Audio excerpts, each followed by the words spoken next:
Assalamualaikum warahmatullahi wabarakatuh. Kembali lagi bersama saya Farhanis Gaufa. Kali ini kita akan mencoba mempelajari materi about router OS dan juga router board. Oke.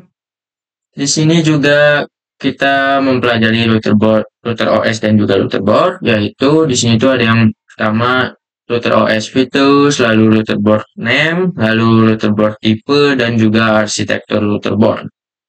Nah, di sini juga ada yang namanya MikroTik router OS. Seperti yang kalian ketahui juga, MikroTik itu dibagi menjadi dua, yaitu MikroTik software dan juga hardware. Nah, untuk MikroTik router OS juga itu tergolongnya itu MikroTik software ya teman-teman.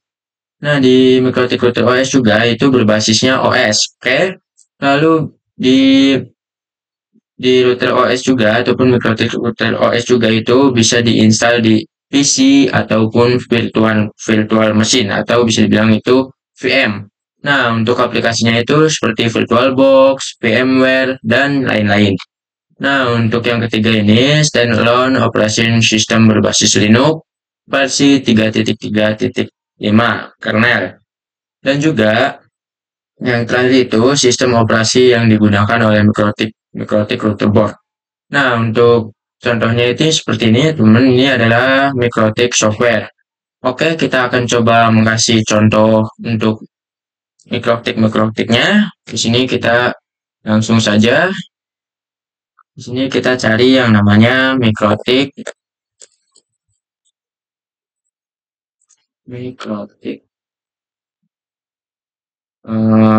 X86 Ogma. Kita cari di gambar. Nah, seperti ini ya teman-teman. Untuk contoh gambar mikrotik X86 Ogma. Lalu di sini itu ada yang namanya mikrotik Oneto. X86 Oneto. Nah, seperti ini gambarnya ya teman-teman. Oke. Lalu ada lagi yang namanya X86 Dinara. Nah, seperti ini. Oke. Lalu yang terakhir itu ada yang namanya X86 64 bit. Nah, seperti ini. Oke. Oke, kita lanjut.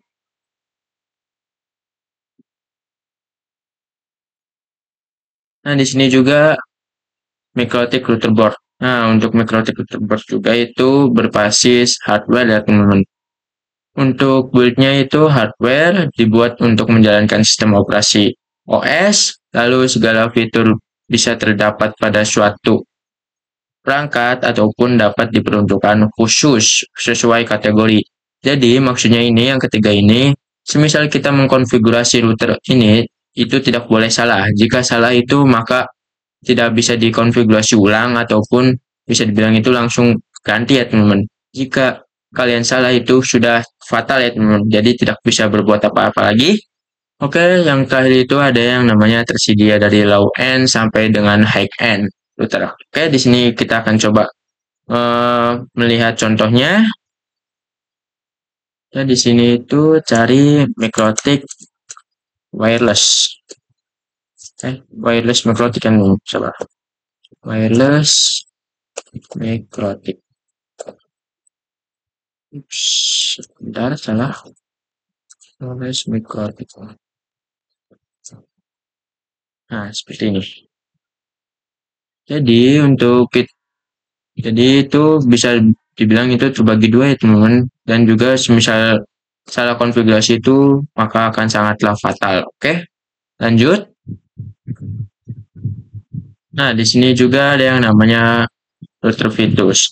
Di router Vitus juga itu di sini support 802.11 wireless network ataupun bisa dibilang ini disupport oleh A/B atau bisa dibilang ini tuh atau ya teman-teman A/B/G and AC.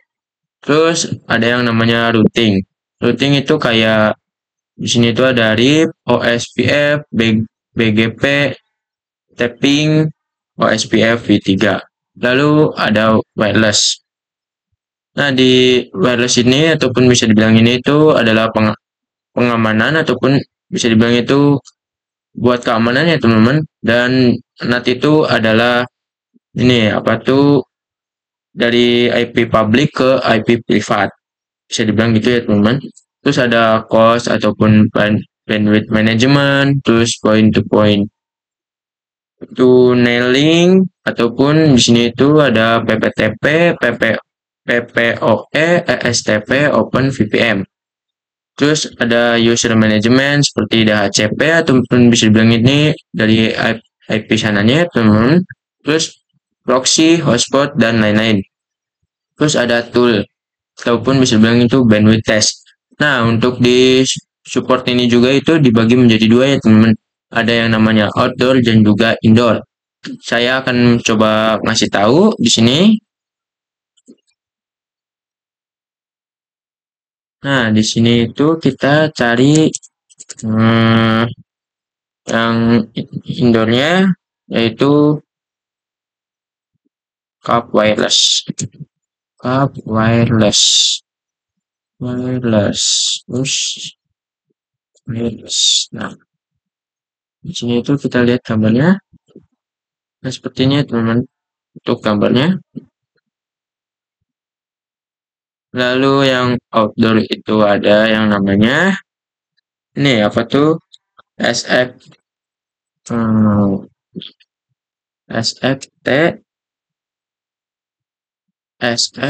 SQ terus MikroTik. Itu bisa dibilang itu point to point ya teman-teman. Seperti ini gambarnya. Jadi ini tuh adalah MikroTik point to point. Lalu di sini juga ada yang namanya MikroTik point to multi. Yaitu sebentar di sini tuh ada yang namanya Omnitik MikroTik. Nah, ini. Nah, seperti ini itu adalah yang seperti ini itu gambarnya adalah MikroTik point to multi. Oke. Lalu di sini itu kalau bisa dijelaskan lagi itu kalian bisa kunjungi websitenya di https://wiki/wiki-mikrotik.com ataupun bisa di wiki/manual. Oke, lanjut. Di sini ada yang namanya router board name.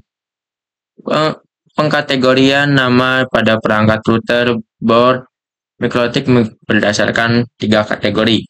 Yaitu yang pertama itu ada 3 simbol name. Di sini itu ada yang simbol-simbol. Untuk RB itu bisa dibilang itu router board. Lalu untuk angka 7 ini bisa dibilang itu seri ataupun kelas routernya. Lalu yang angka 5 ini adalah jumlah port pada internet. Lalu yang satu ini adalah jumlah slot mini pada PC ataupun wireless. Oke, lalu di sini tuh ada yang namanya word ataupun bisa dibilang itu kata ganti ya teman-teman. Ada namanya di sini itu Omnitik, Dove, SXT, Dynadis, Cup, WAP, Hub, dan Hex. Lalu di sini tuh ada yang namanya exceptional naming ataupun nama disederhanakan dan disesuaikan dengan tahun pengembangan dan biasanya Ethernet lebih dari 9 port. Di sini tuh saya akan mencoba mengasih contoh gambarnya. Dan di sini tuh cari yang namanya MikroTik RB600. Ya, 600, maaf ya teman. RB600. Nah, seperti ini untuk gambarnya.